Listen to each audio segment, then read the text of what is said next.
what we at the Water Shoe was able to do in the last few months, and like I said, we've been at this for 40 years, but in the last few months, we were able to find the origin of the water shoe.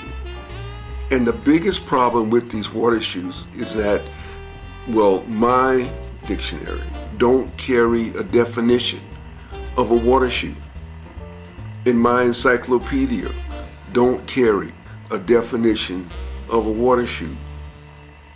So we have a wide speculation of what is a water shoe, what's the size of a water shoe, what the thing is supposed to do, and a lot of folks, to include myself, come up with this idea. Well, the water shoe should look like this and should act like this and all of this. But now, and I can knock on wood, now that we found the origin of the water shoe, and we ask that all the universities and all of the high schools that's working on water shoes, let's try to pull together and get a solid,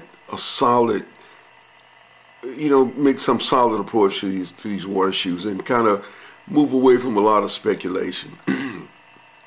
Now, this is the solid deal, as I see it. This is the solid deal. This guy, Joseph Needham of England, it's an English guy, Joseph Needham, back in the 1940s.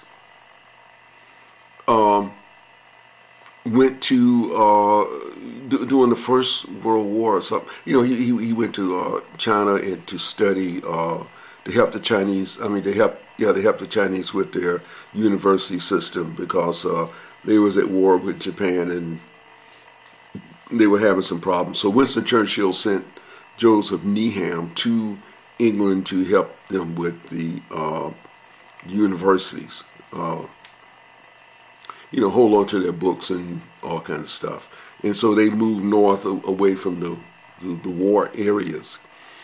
And Needham's job was, give them money and food and, through diplomatic channels and all this stuff. And he was able to study a lot of the material because he had learned Chinese, and mainly the deeper culture, because he had a friend who was Chinese, and he was a little bit more sympathetic to China. And he was able to amass these books, and he found out that they had done a lot of scientific stuff and all this.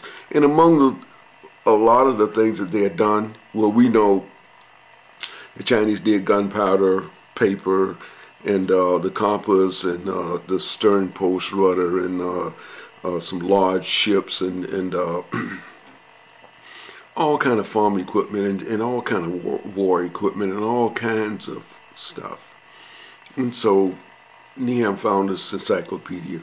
It had about 800 books in it or so. Anyway, he translated it into English, and is still being translated into English. And I think he put a book out. Well, the book we're concerned about is The Science and Civilization of China. The Science and Civilization in China. One of the two. Volume 4, Book 3, page 392. And on this page, he mentions the water shoe. This is out of 20-some volumes or so.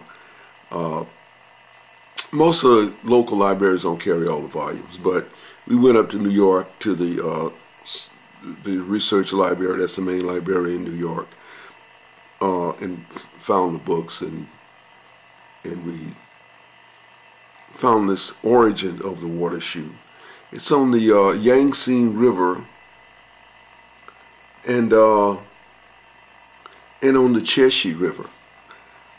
And he found some other books